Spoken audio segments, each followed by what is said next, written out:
Pizza ना शुणिला माने समस्त को खाइबा को इच्छा हुए, खास करके छुआ मानकर अति प्रिय। आज टेस्टी पिज्जा को आमे बिना मैदारे, बिना इस्ट रे, बिना ओभन रे तैयारी करिबा। आज आमे तैयारी करिबा गहम अटारे पिज्जा, ताहा पुणी तावारे। स्वाद रे बिल्कुल भी फीका पड़िबनी। पिज्जा हट, डोमिनोज को टक्कर देला भली आज देसी स्टाइल रे देसी पिज्जा। तेबे वीडियो को संपूर्ण देखंतु। आशा करिबी आज रेसिपी आपनको निश्चय पसंद आसीबो। नमस्कार, लता ओडिया किचन रे आपण समस्तंकु अनेक अनेक स्वागत। पिज्जा बनिया पई प्रथमे आमे पिज्जा बेस को तैयारी करिबा। मु दुईटी पिज्जा पई दुईटी पिज्जा बेस बनेबी। सेति पई एटी देखंतु मु नेछि गोटे मिक्सिंग बाउल आ मेजरिंग कप रे मापिकी फुल गोटे कप नेछि गहम आटा, जाके ग्राम्स रे 140 ग्राम रो अछि। मेजरिंग कप रे आटा को टिक्के माडी माडी मु नेछि एठी। आ एठी आमे 2-3 पिंच लूण पकेइबा आ ता सहित गोटे चामच दबा रिफाइन बा राइस ब्रान तेल। एबे आमे कोन करिबा ना एसबु को एमती सुखिला रे गोळेई नबा। आकु साइड रे रखिबा। एपटे देखंतु आ गोटे छोट बोलटे नेछि आ सेथिरे से सेम मेजरिंग कप रे मापिकी आधा कप नेछि दही, जाकी 100 ग्राम पाखापाखी अछि। आ से दही रे आमे आधा छोट चामच दबा चीनी आ गोटे छोट चामच दबा बेकिंग पाउडर, जोटा कि आमे केक रे व्यवहार करछे ना, सेइथिरो आमे गोटे चामच नबा। और जेत्ती कि आमे बेकिंग पाउडर नेले तार 4 भागर गोटे भाग माने 1/4 टीस्पून रो नबा खाइबा सोडा, जाके आमे पकुड़ी बरा रे व्यवहार करछे। बस एत्तिकी जिनस को आमे भलो भाबरे मिक्स करिबा। जेहेतु आमे बिना इस्ट रे बनौछि तो ए स्टेपटा निहाती करिबा जरूरी। देखंतु दही सहित बेकिंग पाउडर, बेकिंग सोडा भलो भाबरे एक्टिवेट हे गला। देखंतु केमती फेण फेण हे गला। एई भले हाबा दरकार, ताहारे जाय कि पिज्जा बेसटा भलो भाबरे फुलिबो आ टिके जालीदार हबो। एबे आमे दही मिक्सर को आटा रे देकी गोळेई नबा। 140 ग्राम रो गहम आटा पई 100 ग्राम रो दही लागिछि। आपण को टिके कम दही बा अधिका दही लागि पारे, आटार क्वालिटी ऊपर रहिला। सेति पई प्रथमरु अधिका दही रे बेकिंग पाउडर, बेकिंग सोडा न मिसेई कि कम दही रे मिसांतु। पछरे दरकार हेला आपण माने दही बा पानी देकी आटा को चकटी पारिबे। पिज्जा बेस को तयारी करिया पई आमे जो आटा को चकटुचे, नॉर्मल घरे आमे जो रोटी करिया पई आटा को चकटुचे ताठु ये टिके नरम रहिबो। ई जो आटा चकटा को आमे भलो भाबरे चकटी नबा। देखंतु मु केमिति चकटुची, ठीक सेही भले आपण माने एठी चकटिबे। पाखापाखि 3 ରୁ 4 मिनिट पई आपण माने चकटिबे। तो जेहेतु टिके आटा नरम अछि, हाथ को आपनकर लागिबो अठा अठा भली, सेते पई गोटे 2 चामच तेल देकी भलो भाबरे पुणी थरे गोळेकी चकटिबे। फुल गोटे कप आटा को चकटिया पई मु आधा कप दही रे व्यवहार करछि। आपण को टिके कम दही बा अधिका दही लागि पारे। भलो भाबरे चकटि साला परे एबे आमे आकु कवर करकी आधा घंटा पई रेस्ट दबा और सेही भितरे पिज्जा सॉस को तैयारी करिबा। पिज्जा बनिया पई आपण चाहिले मार्केट रे मिलुथबा रेडीमेड पिज्जा सॉस मध्ये नै परिबे। पिज्जा सॉस बनिया पई एठी मु 5-6टा मीडियम साइज रो लाल पाचला टमाटो को छोट छोट करी काटिकी ग्राइंडर जार रे देइची। ता सहित 5 ରୁ 6 कोला देइची रसुण। ए सब को हमें पानी न देकी चिकन करिकी ग्राइंड करनबा। आ एपट देखंतु फ्लेम ऑन करिकी बसेची गोटे कड़ाई आ सेथिरे 1 ରୁ 2 चामच देइची तेल। तेल हल्का उषुम हेतिबो, सेथिरे हमें गोटे चामच दबा काश्मीर रेड चिली भलो कलर पाई। ध्यान रखंतु हाई फ्लेम करिबेनी, नहले लंका गुंड जळि जिवो। आ एथिरे हमें गोटे बड़ चामच दबा रसुण कटा आ भलो भाबरे गोळेई नबा। गैस रो फ्लेम को स्लो ही रखिथिबे। रसुण को बेस समय भाजिबा दरकार नै, तार कंचा बासना जस्ट पळिबो सेही पर्यंत आमे भाजिबा। आपण चाहिले तेल रे प्रथमे रसुण कटा देकी तापरे लंका गुंड मध्ये देई परिबे। रसुण हल्का भाजी गला परे आमे बाटी रखिथिबा टमाटो पेस्ट को दबा। ता सहित 1/4 टीस्पून रो दबा गोलमरिच गुंड, स्वाद अनुसार दे दबा लूण आ आधा छोट चामच दबा चीनी। भलो भाबरे गोळेई नबा आ गैस रो फ्लेम को मीडियम रे रखिकी आकु 4-5 मिनिट पर्यंत घोड़ेकी फुटेबा। टमाटो को बाटला बेले आमे पानी देइनी, जहाँ भी टमाटो रे पानी अंश अछि सेही पानी सुखिला पर्यंत आकु आमे सिझेइबा बा रांधिबा। आ मझरे मझरे कवर काढी टिके टिके गोळेई नउथिबे, नहले कोन हबना तळु लागि जाय पारे। 4-5 मिनिट फुटला परे देखंतु ये गाढ़ा ही आसलानी। ए स्टेज रे इथरे आमे ऐड करबा ओरिगानो। ओरिगानो को आपण माने जे कोनसी सुपरमार्केट, मॉल बा ऑनलाइन रो किनि पारिबे। मु जहाँ भी सब प्रोडक्ट यूज करछि एथिरे सबरो लिंक मु टैग प्रोडक्ट रे दे देबी, सेठी आपण माने चेक करि पारिबे। ओरिगानो मु आधा छोट चामच देइछि। एबे आमे आधा छोट चामच दबा चिली फ्लेक्स। चिली फ्लेक्स को आपण माने मार्केट रो तो किनिकी नै परिबे, नहले कोन करिवे आपण माने सुखला लंका को टिके सुखेकी दरदरा करके गुंड करके नै परिबे। आ एई स्टेज रे आपण माने मन करिकी गोटे बड़ चामच टमाटो केचप पकेइबे। जेतेबेले मु टमाटो केचप पकोथिली ना, सेही समयर वीडियो क्लिपटा मु शूट करि परिनी। तो एतिकी जिनस देकी गोळेई साला परे एबे भी देखंतु एथरे हल्का हल्का पानी अंश अछि। हमको आउ टिके सुखिला करिया को पड़िबो। आउ 2-3 मिनिट पई फुटेई नबा। मीडियम फ्लेम रे आउ 2-3 मिनिट फुटला परे एठी हमर घर तयारी पिज्जा सॉस एकदम रेडी। कलर देखंतु केते परफेक्ट आछि। आउ एई भली बहळिया ही रखिबे, जेहेतु हमें पिज्जा ऊपर को स्प्रेड करबा ना। पाणिया करदेले पिज्जा बाहर को ये बोही आसीबो। ए पिज्जा सॉस को आपण माने तयारी करके फ्रिज रे 4-5 दिन पर्यंत स्टोर करके रखि पारिबे। आ आठ जदि अधिक दिन आपण माने आको स्टोर करिया पई चाहुथिबे ना एथिरे गोटे चामच विनेगर देबे आ भलो की गोळे की आको ठंडा कर नेबे। जे कोनसी एयरटाइट कंटेनर रे भरी की फ्रिज रे 10 रु 15 दिन पर्यंत स्टोर करके रखि पारिबे। Pizza sauce ready. एबे चलंतु नेक्स्ट स्टेप को जिबा। एठी देखंतु मु किछि वेजिटेबल काटी के नेइछि जोटा कि हमें पिज्जा ऊपर सजेबा।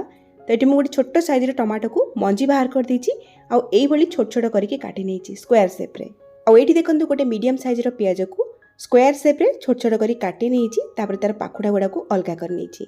एठी मु तीन प्रकार कैप्सिकम नेछि रेड येलो और ग्रीन आ सब को छोट छोट खंड करके काटी के नेछि। आपण चाहिले केवल ग्रीन कैप्सिकम रे बनै परिबे। एठी मु दुईटा पिज्जा को सजाया पई वेजिटेबल नेछि।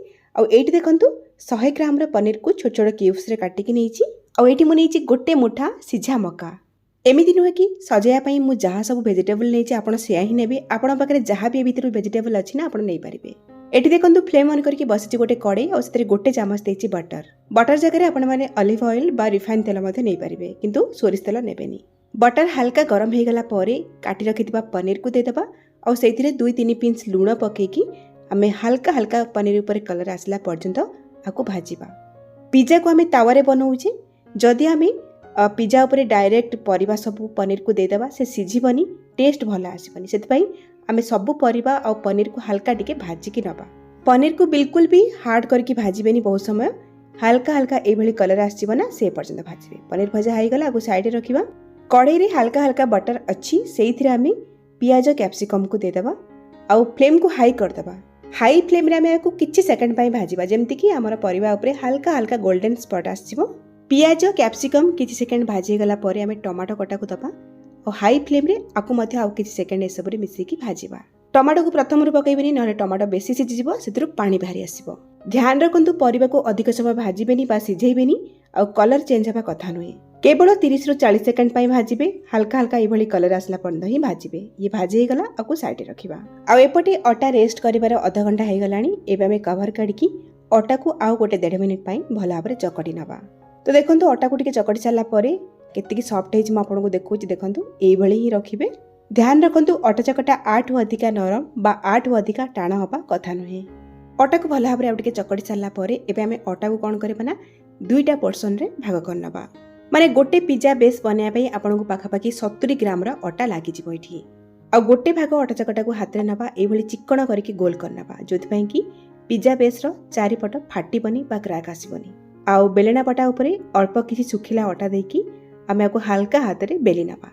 आपण चाहिले न बेली की हाथ रे मध्य आको स्प्रेड करि परिबे। माने गोल गोटे रोटी बनै परिबे जेहेतु अटा हमर नरम अछि। दर्शक बंधु आज रेसिपी जदि आपको पसंद आसुची वीडियो को लाइक करेंगे शेयर करेंगे। चैनल रे आपण माने जदि नुआ ताले प्लीज सब्सक्राइब करने। फेसबुक पेज रे देखुथिले फॉलो तो निश्चय करेंगे। तड़ी देखंतु गोटे बड़ रुटी मु बेली नेइची। तो थिकनेस देखंतु बेसी मोटा नुहे कि बेसी पतला नुहे नॉर्मल रुटी टू टिके मोटा अछि। 8 रु अधिका मोटा बिल्कुल भी बेलिबेनी। एबे हमें हल्का हाथ रे प्रेस करके रुटी रो चारि साइड रे ए भली शेप बने देबा बा टिके जागा बने देबा। एमिति कर देले कोन हबो आमे ऊपर पिज्जा सॉस चीज जहाँ भी दबा से बाहर को स्प्रेड हबनी से ऊपर ही रहइबो। एबे हमें एमतिया फोर्क सहायता रे हल्का हल्का होल करनबा बा प्रिक करनबा जोथि पई कि पिज्जा बेस फुली जीवनी फ्लैट हेकी रहइबो। आ एपटे देखंतु लो फ्लेम रे गोटे तावा मु गरम करछि। ध्यान रखंतु लो फ्लेम ही रखिबे। एबे हमें जो रुटीटा बनैथिले ताकू हमें तावा ऊपर दबा। जो पट साइड रे हमें होल करथिले सेही पट साइड टाकू हमें तावा रे पकेइबा। बिल्कुल भी तेल पकेइबा दरकार नहीं। किछि सेकंड पई लो फ्लेम रे हमें गोटे साइड रो भाजी हबा को दबा। किछि सेकंड रे देखिबे हल्का हल्का हमर रुटी ऊपर बबल्स आसीबो। एही भली हे गला परे आको हमें कोन करबा ना उल्टै दबा आरा पटकू। आ लो फ्लेम रे आउ किछि सेकंड पई सिझिया पई छाड़ीबा। तो एठी देखि परथुबे पिज्जा बेस केते सुंदर भाबरे फुलीछि। ध्यान रखंतु जो पट साइड रे आपण होल करथिबा ना सेही पट साइड टाकू टिके अधिका समय सेकिबे। आ बहुत समय धरि कि पिज्जा बेस को सेकिबा दरकार नहीं। किछि सेकंड पई सेकिबे दुई साइड रु कहीं ना पछरे मध्य आको हमें बेक करबा। पिज्जा बेस एठी हमर रेडी हे गला। तो पिज्जा को हमें बेक करिया पई मु एठी से सेम पैन नेइची बा तावा नेइची। और तावा ऊपर मु बटर को टिके मेल्ट करके लगौची। आपण माने रिफाइन तेल मध्य नै परिबे बा ऑलिव ऑयल नै परिबे। एबे हमें पिज्जा बेस को रखिबा। जो पट साइड को हमें होल करथिले सेही पट साइड को हमें अधिका सेकिथिले सेही पट को हमें ऊपर को रखिबा। जो पट कम सेकी हेची ताको तळ पट को रखिबा जोथि पई कि पिज्जा बेस हमरा अधिक तळ पटु पोडी जीवनी। एबे हमें प्रथमे पिज्जा बेस ऊपर 2-3 चामच पिज्जा सॉस को स्प्रेड करिबा। एबे आमे आ उपरे पिज्जा चीज बा मोजरेला चीज को स्प्रेड करबा। ए पिज्जा चीज को आपण माने जे कोनोसी सुपरमार्केट मॉल बा ग्रोसरी स्टोर बा ऑनलाइन रे पाई जिवे। एठी आपण माने स्लाइस वाला जो चीज आछि ताको छोट छोट खंड रे नै परिबे, नहल तो आपण माने अमूल रो जो छोट छोट क्यूब्स आछि चीज रो ताको मध्ये ग्रेड करके नै परिबे। ओ आपण माने निज हिसाब रे चीज कम मध्ये करके स्प्रेड कर परिबे। अब आ ऊपर एबे हमें भाजी रखिथिबा सब वेजिटेबल्स गुडाक भजा पनीर आउ सिझा मका को देकी सजै दबा निज पसंद रे। आउ आ ऊपर आउ अल्प किछि मोजरेला चीज को हमें स्प्रेड करनबा। ता ऊपर किछि चिल्ली फ्लेक्स ओरेगानो ता सहित आउ किछि पिज्जा मिक्स को मध्ये स्प्रिंकल करबा, जोथि पई कि घर तयारी पिज्जा रे मध्ये मार्केट पिज्जा रो टेस्ट आउ फ्लेवर आसीबो। एठी देखंतु पिज्जा बेक करिया पई रेडी। एपटे फ्लेम ऑन करिबा आउ फ्लेम को पूरा स्लो करिबा आउ हमर तावा को फ्लेम रे रखिबा। आउ पिज्जा बेस रो चारि साइड रे हल्का हल्का जो गैप अछि ता ऊपर किछि मेल्टेड बटर बा तेल को आमे लगाई नबा, जोथि पई कि पिज्जा बेस रो चारि पट सुखी जीवनी बढ़िया कलर आसीबो आउ क्रिस्पी लागिबो। एबे हमें लीड को भला भाबरे कवर करिबा। जदि आपन को लीड रे होल अछि ताहाले पेपर बा टूथपिक देकी ताको क्लोज करिवे आउ पूरा लो फ्लेम रे 5 ରୁ 7 मिनिट पर्यंत आको हमें बेक करिबा। बिल्कुल भी मीडियम बा हाई फ्लेम करिवेनी, नहले पिज्जा तळु पोडी जिवो। लो फ्लेम रे 5-7 मिनिट बेक कला परे एठी मो कवर काढिछि, देखि परथबे हमर चीज पूरा मेल्ट हे जाईछि। एबे हमें तावा को बाहर को नै आसीबा आउ पिज्जा को बाहर करनबा। देखि कि लागोछि ना पूरा मार्केट रे मिलुथिबा पिज्जा भली। एई भली पिज्जा बनेला परे मार्केट रो पिज्जा किनिबा पूरा पूरी भूली जिवे। एबे हमें पिज्जा कटर बा नाइफ रे आपको काटि नबा। काटिबार ही जानि परथिबे एटा केते परफेक्ट तयारी हिछि। एठी हमर बिना ओवन बिना मैदा बिना ईस्ट रे अटा पिज्जा पूरा रेडी। और पिज्जा चारि साइड रू और तळपटू केते बढ़िया कलर आछि, बिल्कुल भी पोड़ी जाइनी। मु जो सब छोट छोट टिप्स आपन को शेयर करछि आपन माने सेही हिसाब रे पिज्जा बनांतु, आपन को पिज्जा मध्ये एबळी परफेक्ट तयारी हबो। तेबे बनांतु, केमिति लागिला आपन को अनुभूति मो सहित शेयर करंतु। ताले आज पई रहउछि पुणी आसीबी आ गोटे नुवा रेसिपी नेकी। सेही पर्यंत रहिली, नमस्कार, बाय, जय जगन्नाथ।